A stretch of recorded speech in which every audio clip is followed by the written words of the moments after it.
After Jesus returned to heaven, his disciples remained with the awesome task of taking the gospel to the whole world.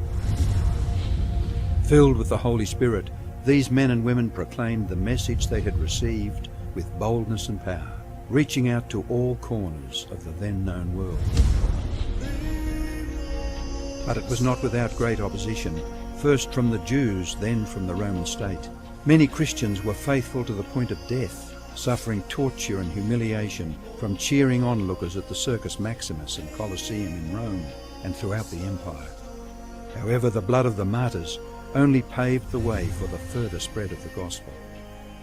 After years of persecution by the Roman emperors, one of them, Constantine, professed conversion to Christianity in 312 AD. Now Christianity became popular, but it resulted in many pagan practices and symbols entering the church, particularly in Rome.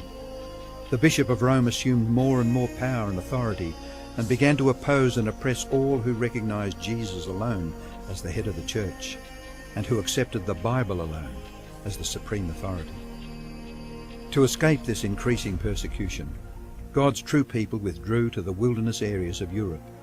In northern Italy, the Waldenses took refuge in the mountains.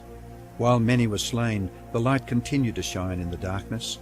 God was still in control, and he began to raise up men like Wycliffe, Huss, Tyndale, Luther, Calvin and Zwingli to stand for his truth.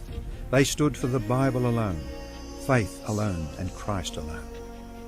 In 1798, in fulfillment of Bible prophecy in the book of Daniel, the religious and political supremacy of the Roman Church was temporarily reduced when General Berthier removed Pope Pius VI from his throne. Consequently, in the decades that followed, there arose a great awakening of interest in the prophecies of Daniel, and many were convinced Jesus was soon to return.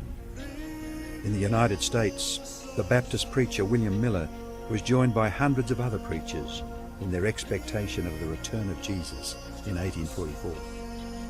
However, when Christ did not return in 1844, further Bible study led a small group to discover that Christ's ministry in the heavenly sanctuary was an explanation for their great disappointment. They discovered that the Bible taught that the seventh day was the Sabbath that Jesus had set aside for his people. Slowly they came to understand that their mission was to preach the three angels' messages of Revelation 14.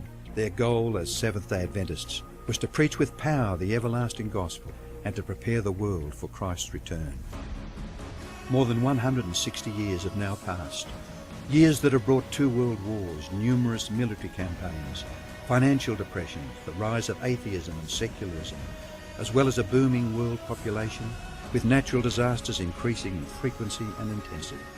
Today, the Church's mission and message is more relevant and urgent than ever in its history.